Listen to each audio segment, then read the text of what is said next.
Hey guys, before we get into the show, I have something really fun for you. I have my really good friend, Natalie Ellis from Boss Babe. She's the CEO and founder, and she's also the host of the incredible Boss Babe podcast. It is one of my favorites.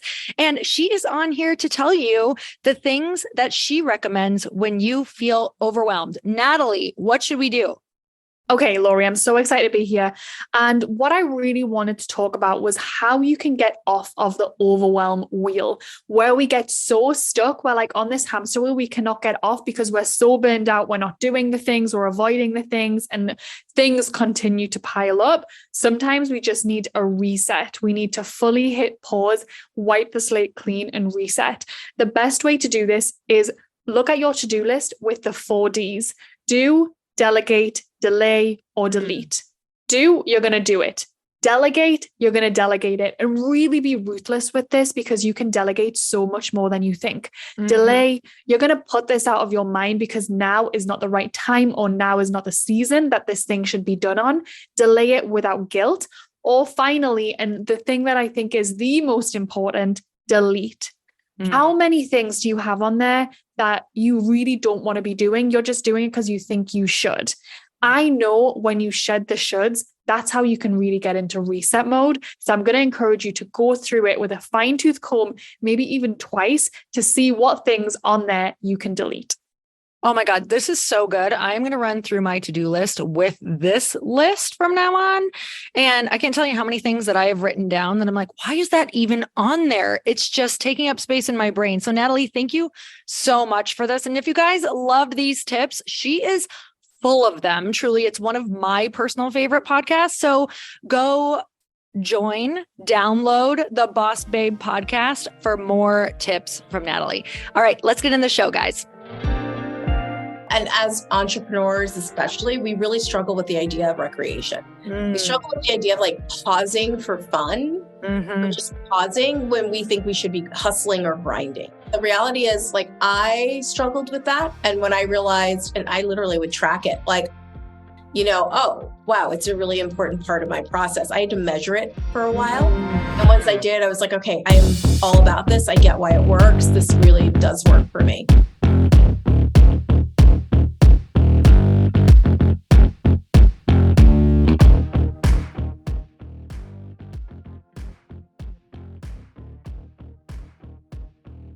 Hey everyone, welcome back to the show. Before we get into it, I don't know if you've heard yet, but I am giving away a course that we used to charge $1,000 for. You guys, it is our Become Aligned course. All you have to do is go to becomealigned.com and I'm going to give it to you absolutely free. You're probably like, why in the heck is she doing this? Is this course not valuable? You guys, the course is so freaking amazing. My husband, Chris, and I recorded it quite a few years ago. And we poured everything into this course. We said, what are all of the things and lessons that have shifted us around money, around relationships, around networking, around creating our business? And we put it all into a course.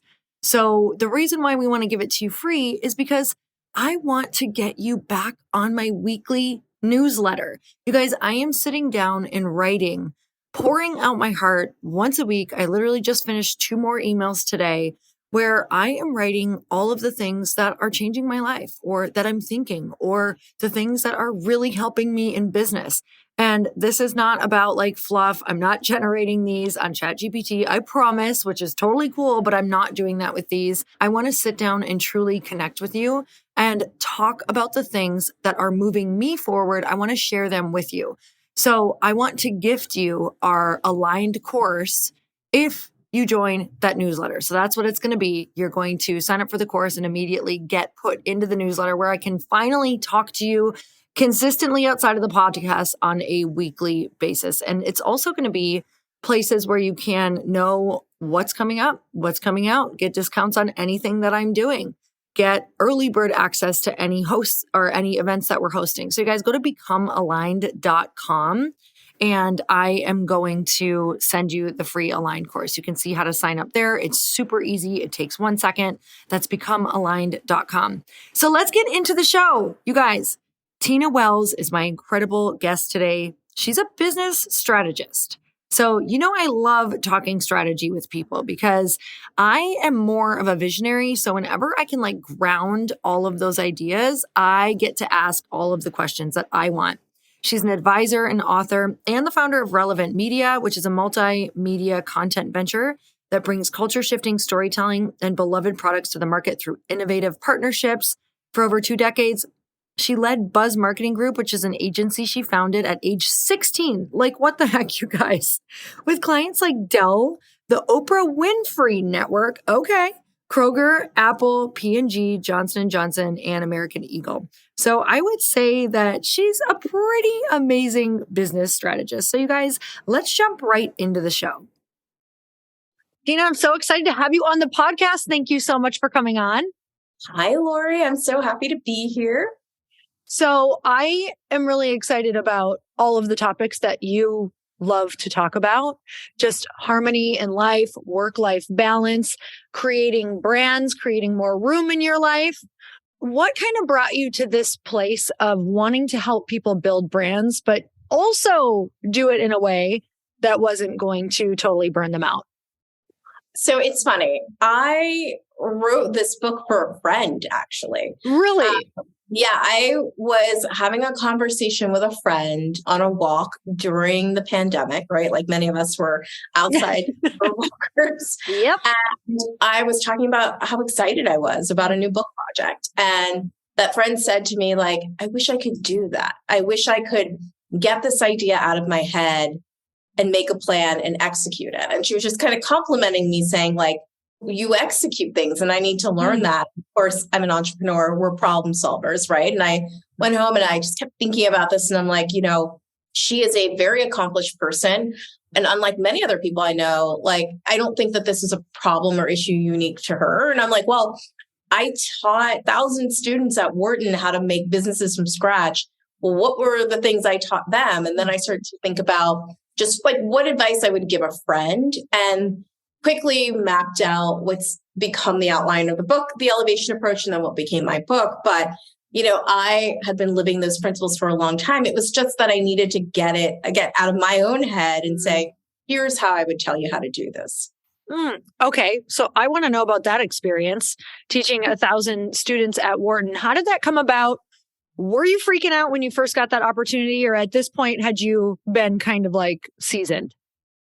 No, I describe the first 20 years of my career as me being a accidental entrepreneur. And so I wasn't. I started at 16. I thought it was so cool that I got to do this cool thing. And I was not intentional. I'm incredibly intentional now, but leading up to how I got to work-life harmony and created what I have now, I was a student at Wharton. I was in a program, Wharton programs for working professionals. And I graduated with a degree in communications and decided, I'd been running my business for 6 years at this point and decided I was going to really continue doing it post-college. And so I was like, well, I really need some business training. And Wharton had this really unique program. What's funny is the program, I think they had really designed for a lot of their doctors and people who wanted to couple business education with their full-time roles at Wharton. And so I was really lucky that it was offered at night. And I could work during the day and go through this program. And so what happened is one of my professors called me a couple of years later and said, hey, I run the West Coast version of this really cool program. We just had an opening for an academic director on the East Coast, and you should interview. And he described the opportunity. I went in, interviewed with some students, and got a call later that day. They were like, okay, you're hired, right? And so I'm like, great. Originally, the person who hired me was really designing the program and going to run it. And he gives me his notes 2 days before. And I'm like, I don't know what to do with this. It's literally just a few words here and there. I'm like, I don't know what to do. I ended up for year one, writing and teaching, literally writing a lecture, teaching it the next day. At point, I had 70 students. The program grew to me having 160 students from 20 countries for a month over the summer. And so it was a really incredible experience. I was there for 6 years. And, I tell the story in the elevation approach about deciding not to return. And that was, in that first phase for me of decluttering my space and saying, I love this, but for me to do the next big thing I have to do, I have to make some space. And so I'm still really sad. I can't tell you how often I think like, maybe I can just do one summer. And then I realized like, Tina, the time commitment, it may not work, but it was really incredibly gratifying to have students come in, not have any business background, right? And then I teach them how to create a business. I coach them through it. They compete in a very Shark Tank style competition, and to see the growth that they made as people over the month. And I think the most important piece,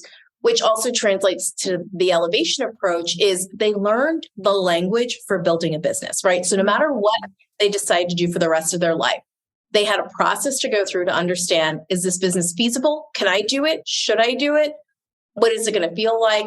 And that's what I love about the elevation approach, right? It doesn't mean that just because you're unlocking a bunch of dreams or mapping out things that you're actually going to do them, but you're getting them out of your head. You're getting really realistic about what it means to bring that into your life. And then you're making a decision about if it fits, if you're going to do it, or if you're going to let it go. Yeah, I definitely see a lot of parallels between what I got to do at Wharton and what I get to do with this book, and just hearing from readers and how they've been using the principles from the book. It's been really, really gratifying. I love when life gives you those real life moments and you can look back and be like, wow, that was such an in-person experiment for me for what I'm doing now. Like, what was one of the biggest things that you learned about yourself, like that pushed you to your edges around that experience?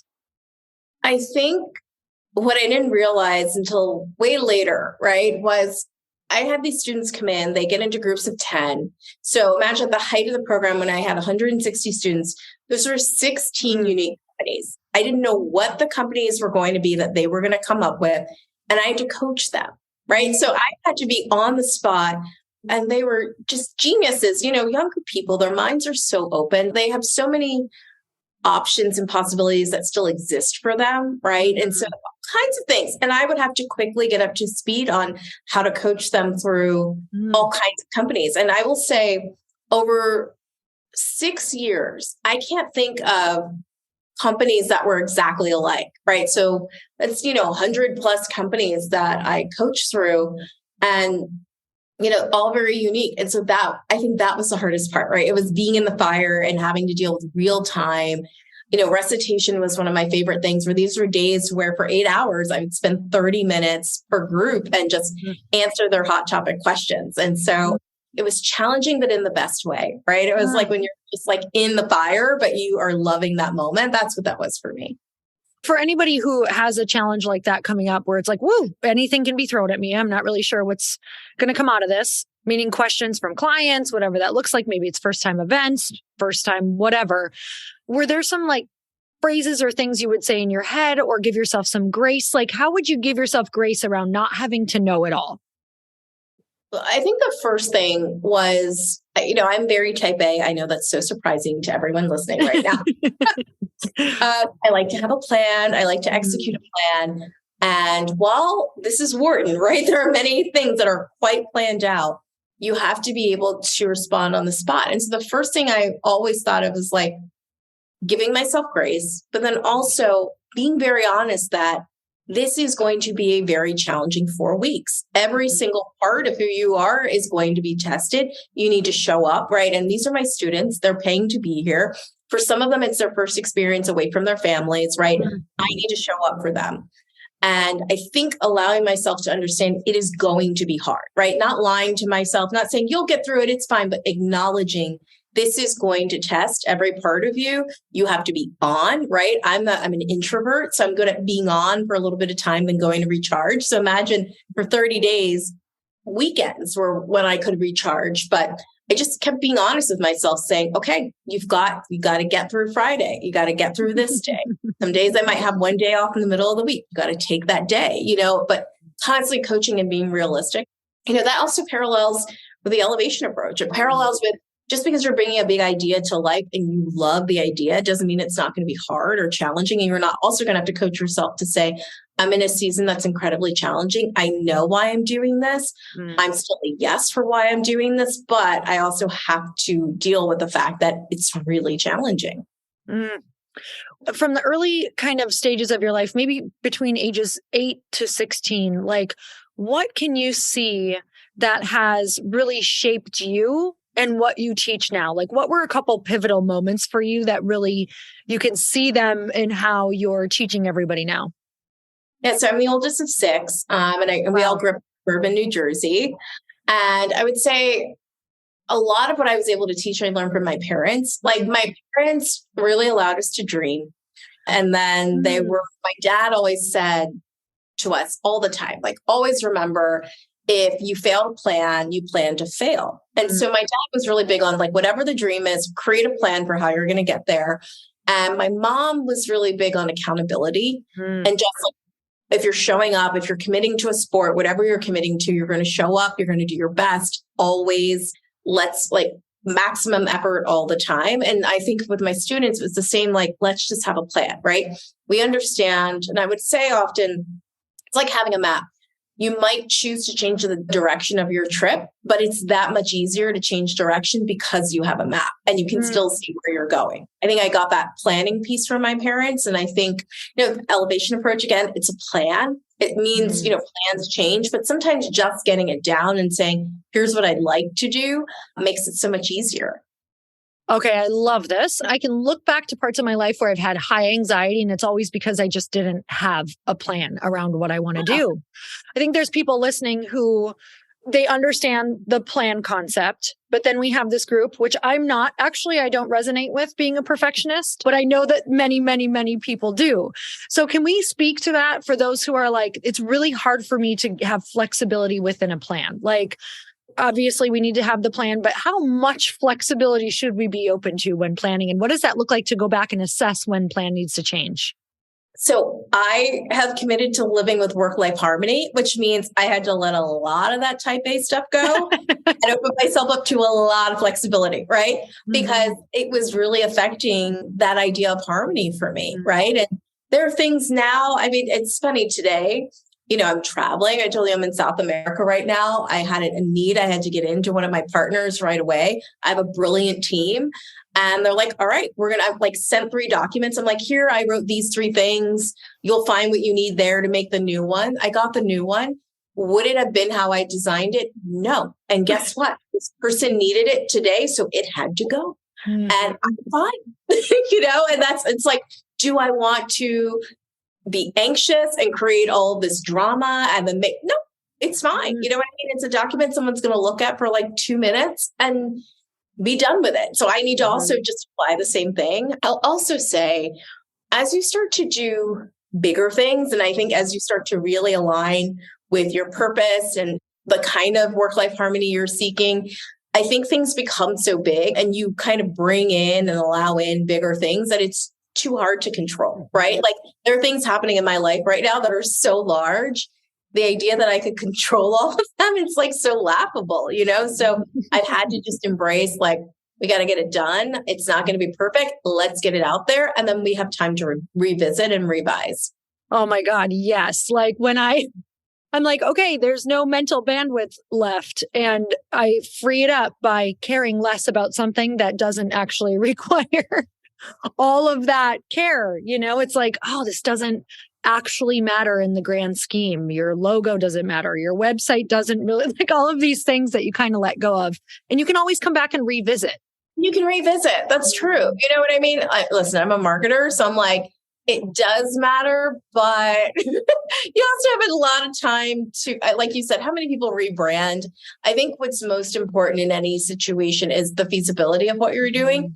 Do you have an audience that wants what you're doing? If you can identify that you have an audience, we can always get better for that audience. But first, you have to know who they are, And so I know for any product I'm making, if I do a version 2, I can always do some things a little bit better, but I got to get it out there first just to know what people are responding to.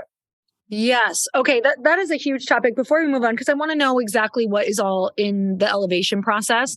But I think that's such a huge point for people is we work with a lot of entrepreneurs and we watch them get stuck with trying to go back and perfect it and being afraid to actually get it out there. And I'm like, oh, honey, like this is going to be 8 different times you're going to launch this thing before you even feel like, wow, I've got this thing I love. Can you speak a little bit more into just how do we make sure when do we know we just need to get it out there?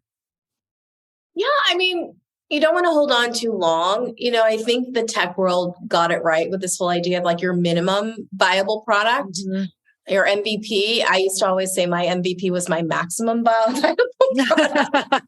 Like I gotta go the other way. But you just gotta get it out there, and I think that you don't, like, for me, is if there's a chance that someone else can come along and you have this really unique idea and they come along, one, we all have ideas. I don't know, like these days, how unique I think everybody's ideas are. Like, I think there's just so much data and so much content being shared. I believe we all have a unique perspective on something, right? But I don't know that I believe we're all creating, like, people are like, I'm the first person ever. I'm like, maybe you just don't know someone else who did, right? Like, I'm not the first person to talk about work-life harmony, right? I think I have a really unique perspective. I think I'm coming to this work as a Black woman who has like my work history and I'm approaching it in a unique way, but I'm certainly not the first person to talk about the concept of work-life harmony, right? And so that's where I'm like, just getting out there and getting the concept out there. There's a lot more I want to say and more I want to do, but how do you really bring people into your world if they don't even know who you are and what you're about? If you're like waiting for the perfect time, I think what I've learned over the years is there is no perfect time. I kind of scaled my first business during a recession. That was not the perfect time for that, right? And so if you're waiting because you think that you can make something better, I would say don't do that. And the faster and the sooner if something's going to go, something's going to work or not work, the better for everybody. Because then if it's not going to work, you can move on to the thing that is going to work for you. Hey, y'all. I'm so excited to share with you that this podcast, Earn Your Happy, is now a part of the Growth Day Podcast Network. Truly, this is like one of the most exciting things that has ever happened to me. I'm telling you, I no longer feel like I'm doing this alone, and I actually get to collaborate with the people who host the podcast that I'm obsessed with, like that I have been listening to myself, who inspired me to start a podcast, who have taught me about how to go and do the thing, like the original people who got me motivated through listening to their podcasts. You guys, a bunch of us are coming together to bring more growth to the world and to support shows and brands that we believe in. And one of my friends are also on this network, and I'd love for you to go subscribe to their show. You guys, I just had Danielle Canty on of the Boss Babe podcast. She co-hosts it with her other amazing co-host and one of my friends, Natalie Ellis. You guys, you can go check out that podcast on mine. It's episode 925, and Danielle and I talk all about burnout and how that could be showing up in your life, and most importantly, how to prevent it. But I want to tell you, if you have not gone and checked out the Boss Babe podcast yet, go subscribe, because it is one of the largest online communities for ambitious women and female entrepreneurs. And I know that if you're listening to the show, chances are that's probably you. You guys, they have 3.6 million followers and 380,000 subscribers. The Boss Babe podcast is the place where they share real behind the scenes of building successful businesses, achieving peak performance, and learning how to balance it all. Most of all, you guys, truly, these women are in my life. Danielle and Natalie are people that I text on a weekly, monthly basis when I'm like, oh my gosh, I feel stuck. What should I do? I tune into their podcast, you guys, to learn. Even though they're my friends, I am still like crazy obsessed with this podcast because I learn something new every single time I listen. It makes me be a better podcaster. It makes me be a better businesswoman. It just makes me be better and more confident out in the world because they're so real and raw. And I can tell you that in the moments where I have had horrible days, down days, I've either gone and listened to this podcast or I've texted them, because these are the people who truly get it. You want to listen to the people who are walking in the same footsteps that you are. You guys, go check out the Boss Babe podcast. You're not going to be sorry. And it's just going to like make you way smarter and you're going to have way more fun. So Go check it out. Love. Okay. You have a book, The Elevation Approach, but you also have the elevation process that you teach, correct? Or that's all taught in the book as well? It's also the elevation approach is the name of the book. And it really is my method for approaching what I call work-life harmony, right? And it's an idea that if you have a big idea that you need to get out into the world, this approach is going to coach you through how to bring that from your head to down on paper to launching it, right? So the 4 phases: preparation, inspiration, recreation, and transformation. And in each phase, you literally do the work to get closer to launching whatever the thing is, right? You also might get to the point where you're like, I don't want to do the thing anymore, but you learn the process, right? So in preparation, you are, for example, decluttering your space, getting curious, you know your numbers. That's the phase where you decide, is this idea feasible? Right? We're not talking about if it works for your life, any of that stuff right now. Just, is this an idea that can work, whatever that is? And I could be an idea for a new company. It could be, I want my family, my entire family to go on a trip to Disney World, right? So in that, right, that phase, you're checking prices, you're checking timelines, you're figuring out when does this fit into the calendar for the family, right? You're doing all the prep work. And then in inspiration, this is where you socialize the idea. And this is not like calling your friends to say, hey, I think I want to go to Disney. And they're like, great. It's like call someone who went to Disney and ask, is this feasible? Am I thinking about this the right way? Or too many days, too few days, right? You start to ask questions about it. I want to open a bakery. You don't go ask your friend, should you open a bakery, right? You go ask someone who runs a bakery, what is it like to do this? And then in recreation, you take a break. And that was the phase that was really revolutionary for me and for my work. And, obviously, I do so many things. I have 4 middle grade series. I've written 20 books to date. And I do it in a way, 14, by the way, in the last 3 years. And I have a lot of free time and a lot of harmony in my life, but it's because of recreation and realizing when I need to take breaks, whether it's 5 minutes or 5 days. That recreation phase was the game changer for me. And then when you're in that phase of doing something completely unrelated to your idea, you really have time to process. And then once you process in transformation, you decide, I'm either going to do it or thank you so much, I've completed this and I'm going to move away and I'm going to do something else or do nothing at all, right? So it just finishes the whole circle for that. That finishes off the entire season for that. And so, I use this method all the time for many different things just to see what's feasible, what works. Some things I launch, some things I don't. For every book I'm launching, I probably have 5 or 6 ideas that didn't go anywhere.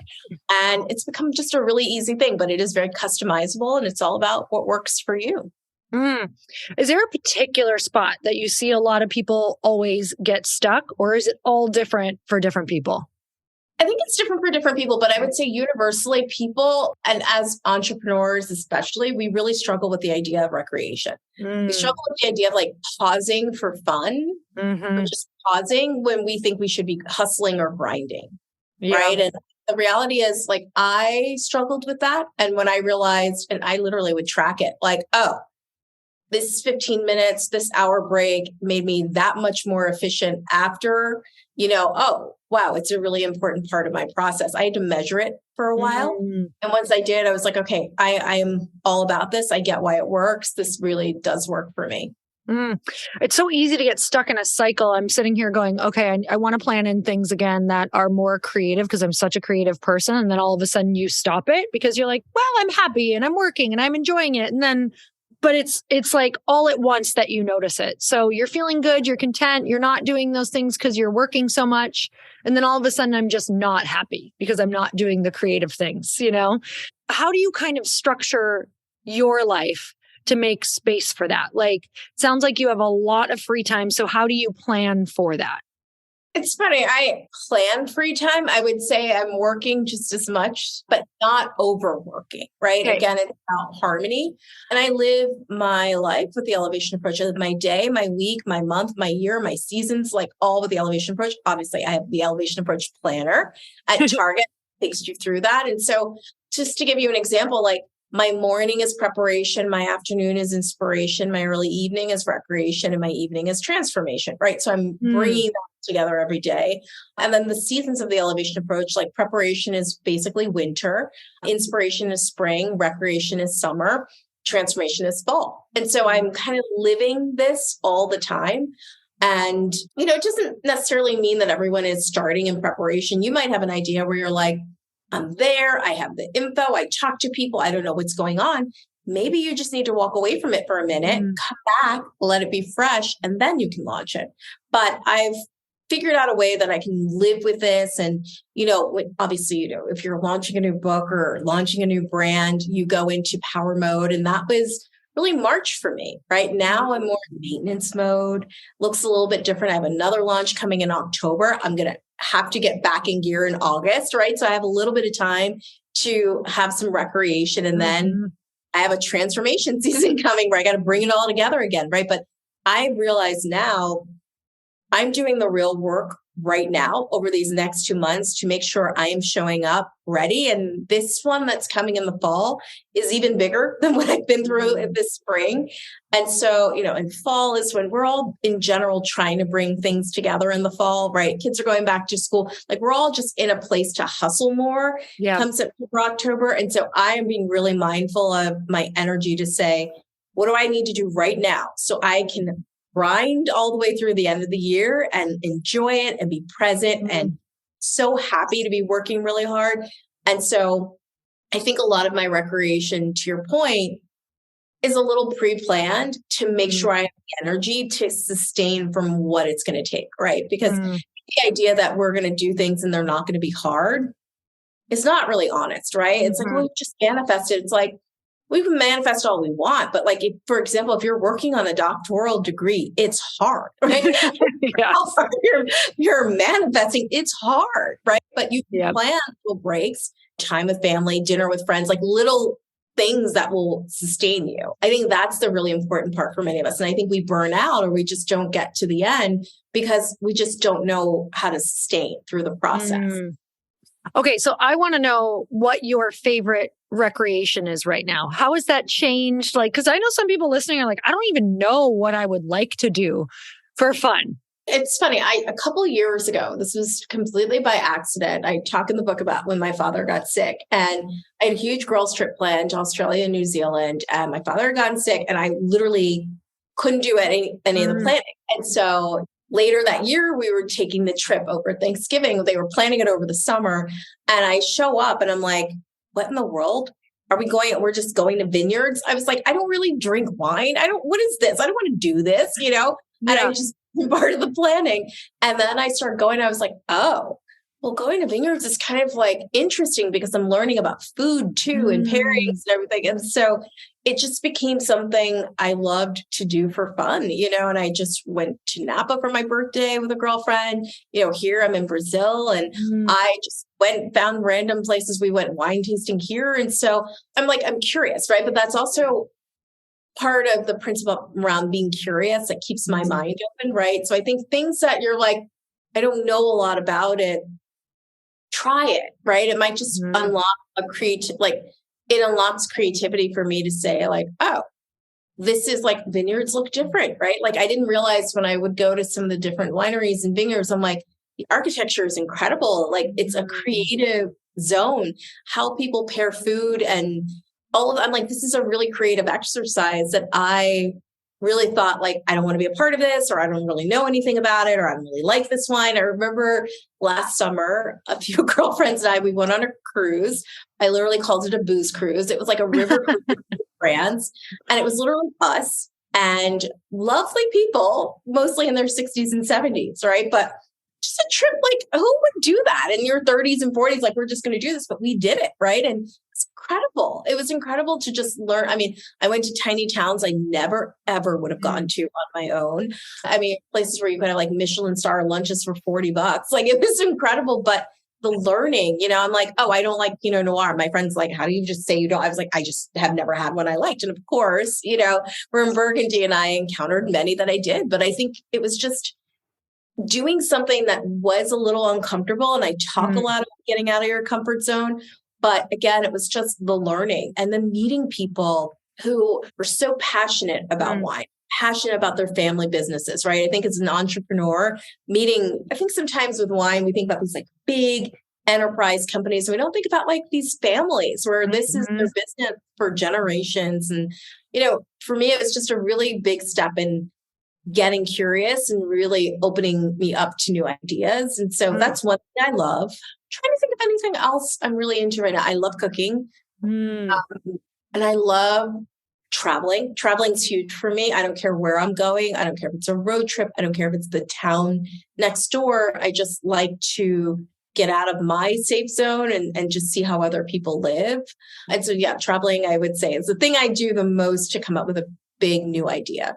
Okay, I love this. And we share a serious love of wine and vineyards. It's like one of my favorite things to do for that exact reason. It's like another world. I just feel like I slip into this like whimsical learning, like you get this history and family and like, oh, cool, we get to drink a part of history. Like that is so cool to me that somebody, however many years ago, was working on this bottle of wine and we get to enjoy it. Like, and they don't even know. It's really crazy to me. Or you go to Napa and you're like, how did you guys do this? Right? Like the land where it is, how it happened. I'm just like, wow. Like, how did this happen? And so I agree. Just as an entrepreneur, it's incredibly inspiring for me to be in a place like a vineyard, just to see what people have really built with their hands and their ingenuity and what they've been able to bring to fruition. And it's like incredibly inspiring for me. I love that. And, for anybody listening who's not into that, it's like, I think what we're talking about here is just going and getting in different environments that create different perspectives. Like it brings so much back to your business and so many new ideas. I feel like to get into a world that's so opposite of yours, typically of what you're operating in, that, like you said, it just brings a new creativity. So is this kind of like the ritual that you have? I know you said you love traveling, you love cooking, but like getting in these new environments. Or do you also have like some different rituals that you kind of do throughout the week or when you're at home that bring in creativity as well? Yeah, I mean, I'm probably a voracious reader. I mean, I read 50 magazines per month on average. And everything. Pop culture, I just like love to consume. And I'm flying a long flight tomorrow night. And I'm like, what am I downloading? What am I watching? What am I doing? Like, how do you have time? Like, I make time. I drive a lot. So audiobooks, I probably listen to 100 audiobooks per year. And I'm not talking about like things to educate me. I'm like, luckiest girl alive. Yes. Like listening, whatever, like a Reese's pick is going to be on my list. And I love it. Like I love listening to books. I watch a lot of TV, a lot of content. Like I consume a ton of content, which really, it's funny. It's not work anymore, but I started my career as a trend spotter and doing a lot of research on emerging demographics, millennials when they were a new demographic, and tweens. And so it's still a nod to my research days. And, I've always loved product. It's so funny that I was in marketing and research for consumer products for years, and now I create consumer products. So just a lot of content consumption, I would say it's a big ritual. I love a hot beverage in the morning. I don't care if it's a hot water with lemon, chai, tea, coffee. I'm a big coffee person, but I love the idea of like anything about coffee, learning about coffee, trying different coffees from different places all over the world. So I would say that's probably a ritual for me. I'm a bath person. I love all the things you can do. So I love like all the wellness packs. And is this for like joint, whatever.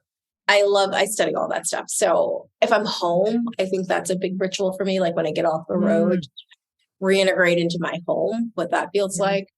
I like to cook. And so I'm in a period now where I'm traveling too much to do that. So I miss cooking a little bit right now, but I know there'll be time for that. But again, if I can't do that, then I'm like, well, what can I do? I'm like, well, I can go, like I'm in São Paulo right now. I probably had the most unique and most satisfying culinary experience of my life in this city.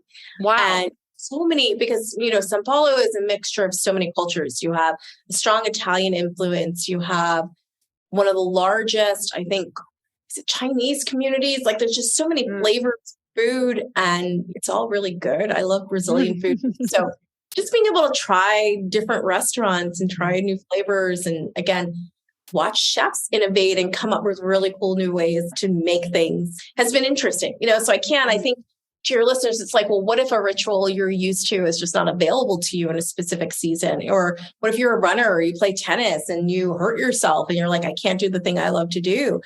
For almost 20 years of my life, I played field hockey. It was a huge stress relief. Yeah. Wow. I started at 12, played through college, coached, played in Where are you from?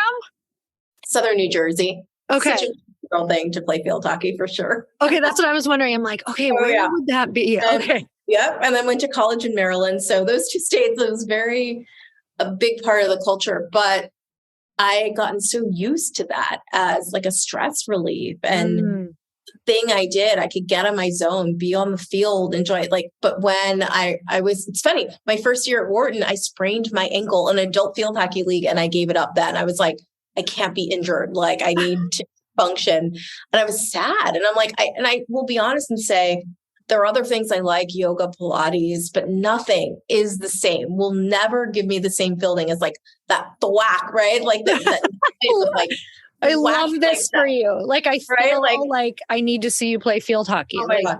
I love field hockey. I was very good at it. But also it's so the way I see the world, right? You're working in a team towards a goal. You get the goal. Like everything about field hockey is so me. But like I got to the point where I'm like, okay, in my mid-30s, sprain my ankle. I think I need to let that go.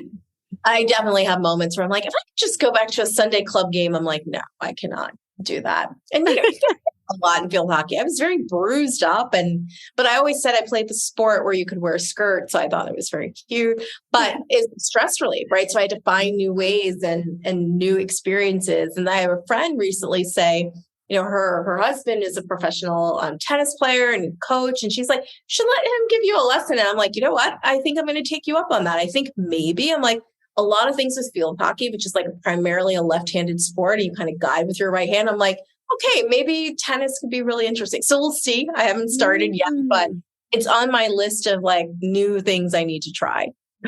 I love this. You're my third interview today. And like sports have come up as far as like, we need to like get back into, it has all been like entrepreneurial stuff or books, or people who write books, but it's all come up with like pickleball or people who want to like get back into different things. So I don't know. I literally want to try pickleball. I feel like it's going to help everything that I do.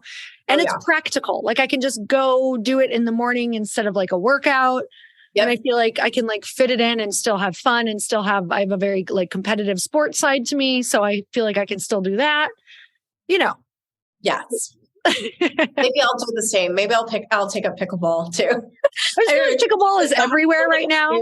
It is everywhere. Although I have a brother in Italy and I think he's doing paddleball. I think it's not pickleball, but he has like a Sunday ritual game that he has to do with one of his friends. And it's like a 2-hour thing. And he's really into it. And I'm like, I love that. That's a great ritual to have. You just say, okay, 2 hours. I got to go. I get my morning on Sunday. And it gets you into community, which I think is so important. Do you talk about that at all in your book? How about your life? Yeah, I mean, I think that's a huge part of understanding the inspiration phase. And I really talk about the different types of people that you need in your life, right? That need your Fab Five, right? Like we need those people who are our cheerleaders, no matter what decision we make, which is different than a board of directors, different than friend tours. I even talk about some people who are like the witnesses of your life, right? They may not be the best, closest friends you have, but they're the people who are witnessing your life with you. And so I think that relationships are incredibly important, especially to work-life harmony and especially to bringing big ideas to life, right? And understanding where people fit in your life is the key to having work-life harmony. If I didn't understand that and didn't really do a lot of work on that, I wouldn't have harmony, right? I would be at the mercy of everyone else's schedule, feel the need to do where now I'm like, no, I can set boundaries and say, this is what works for me. This is what feels comfortable. Obviously, I'm in my 40s, like many other people. We have family responsibilities. We have things we have to do. But I think what's interesting is you start to realize what's negotiable and what's not. And there's sometimes more on the side of being negotiable than maybe we thought. That's why I think just really doing an audit, and I walk you through, there's some exercises in the book that walk you through how to audit your relationships to really understand, like, is this the right relationship for me? Is it really bringing harmony to my life? Am I making more withdrawals or am I making deposits? There's literally a little like audit guide where you can go through and say like, are you doing that within your relationships? Do you feel charged up or excited when you go to meet this person, or do you feel drained after? And you have to do that energy as well. Oh, I love that. Okay. Tell me what a friend tour is. A friend tour is, in my take, like a more modern version of a mentor, right? It's someone who's more of a peer. I think we see this playing out. It's funny. There are so many brilliant women in the online marketing world, right? Where I've seen, I think I'm showing up on social media this week that they've been at like retreats. And I'm like, yep, those are friend tours, right? They're peers. They know exactly what the others are experiencing. They can give honest advice from exactly the same position. And it's really important. And my friend tours really changed the direction of my life, because I was going to go do something that they called me out on and saying, that's an okay job. Like it wasn't a bad job. I was going to take a job at a bank. I thought a really great job, but they were like, you need to go do the thing only you can do. That's not the thing. And if I talk to any other group, right, to my Fab Five, board of directors are people who are a bit more senior or who have been to where you're trying to go, they probably would have thought that that job was the thing to do, right? It's a great resume. It wasn't a bad thing, but it was the friend tours who are like, no, we see you. We are exactly where you are. And if you do that thing, you're selling out a little bit to what you could bring to the world. And that's why friend tours are so important, because having that visibility, being kind of equal with you, but maybe being more advanced in their particular field is what's really exciting for me about having friend tours. I love this. I've had the same exact experience with friend tours. Like they have been the people who they're also, I feel like they're very easy to listen to too, meaning like you receive, I feel like it's very easy to receive their feedback for where they're at. You know what I mean? Because you feel like you're in it together. You feel united on that front of kind of being in the same place, in the same position. So I love that. Okay. So back to your book, going through the entire process from start to finish of bringing your dream out to the world. Who exactly is this book for? I think we have a pretty good idea, but who is this book for? And what else do you want people to know about it? Yeah, I would say it's for anyone who feels a little bit stuck or that they don't know why they can't unlock their creativity. You know, it's part of the title is really helping you unlock your creativity and really bringing work-life harmony into your life. People who are kind of over the idea of balance, right? Balance is very antiquated in my opinion. Balance means that the more life you have, let's say you're in a really stressful period at work or you have a huge workload, you then have to have this like huge fun load, right? And that might not be realistic. And so harmony is about bringing all the things together that really make that perfect meal of your life and you deciding what that looks like. And so one, it's for anyone who feels stuck. It's for anyone who wants a plan. It's for anyone who wants to feel good. Go check everything really out. Not sacrifice. Thank you so much for coming on the show. Like in harmony or feeling very harmonious. Make sure you go check her stuff out, give us a tag, and let us know what you got out of the episode. And until next time, earn your happy. Bye, everyone. And so my goal is to really help you get to where you're going and feel good when you arrive there. I love that you've made this like your work-life passion, because I have so gone to the extreme so many times, and it took me a really long time to learn from people like you. So I'm so grateful, because I do believe that you can build the dream without exhausting yourself. And I think for a long time, that's all we saw was like, you're going to build it, but at this cost. And so I think it's actually scared a lot of people from starting, because we think we're going to have to sacrifice so much of ourselves or our lives or our family. So really, really grateful. Where can we get it? Where's the best spot for us to go and get it?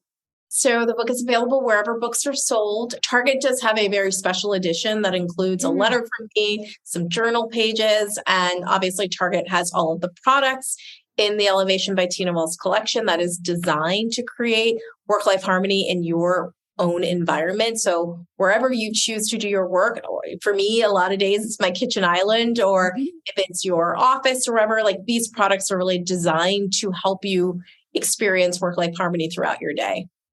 You guys know you're already at Target, so go swing by. You're already living there, so go swing by and go check it out.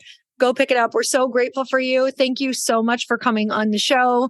You guys, one of the biggest things we can do for our guest is to give her a tag on Instagram and let her know what your biggest takeaway was. And the even bigger thing you can do is go buy the book. So go check everything out. And again, Tina, thank you so much for coming on the show. And you guys, if you loved this episode, make sure you go check her stuff out, give us a tag, and let us know what you got out of the episode. And until next time, earn your happy. Bye, everyone.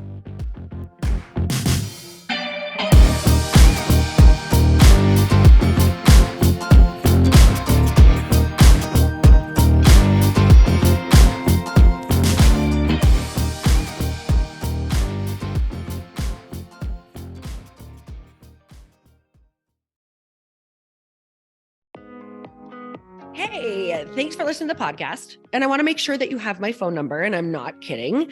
Did you know that I have a community text number?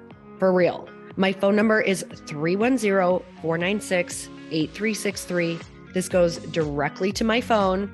All you have to do is text the word daily to 310-496-8363. And I literally text you every single day, Monday through Friday. I actually just got done 30 seconds ago texting a bunch of people back, and I talk to you all of the time. You guys, people always ask me how I got my community text number and how it works. Well, all you have to do is you can just go to community.com and get your own. Community makes it easy to get a phone number that you can use to build your audience using text. People just text you at your number and they're added to your group. Then you can text them out audios, video links, anything you want. You guys, I text out happy birthday videos. I love to send podcast links, thoughts about life, book recommendations, different events that I'm doing in the local area. Texting gets me out of the noise of social media and directly into your hand. And now you can start texting your people too. Just go to community.com to get your phone number. They give you a 10-digit real phone number, not those weird short codes that look like spam, but it's more than a phone number. Your new number comes with an inbox for SMS and texting. This means you can actually manage your text list from your computer and an app on your phone. You can schedule text to send at certain times and to certain groups. You can even set up auto replies or let your assistant or customer service team answer your text messages via Community's awesome dashboard. Just go to community.com and ask for a free demo. They'll show you how it works and get you your number. It's time to start texting your audience versus just posting on social media. Everyone uses Community for that. So go check them out at community.com. I can tell you it's not just great for communicating with my audience, but Chris and I use Community and our texts to also sell out our launches. I'm telling you, you get such an incredible response because you really are creating a true deep sense of community, and it's so intimate. It's freaking amazing. Go check it out at community.com.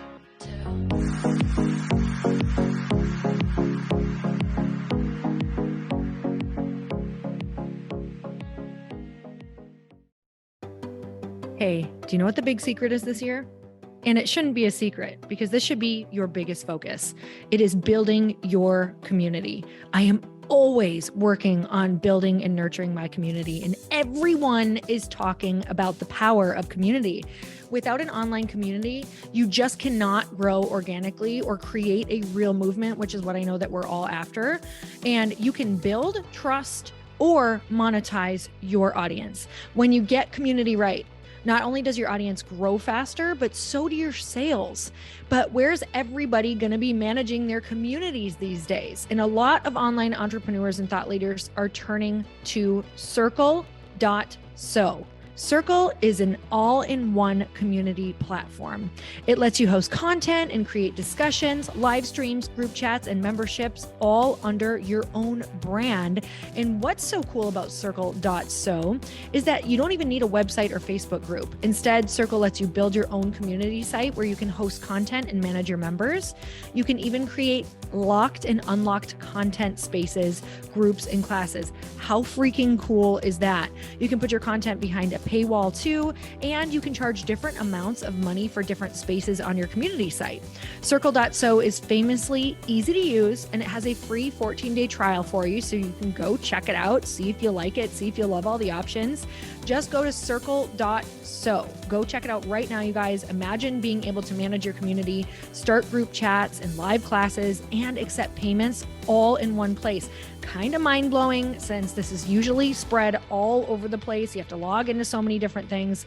If this is the year to capture, organize, and monetize your community, head over to circle.so. You can get a free trial and start building your online community right now. Just go to circle.so. You guys, you get the 14-day free trial. So just go and see if it's for you.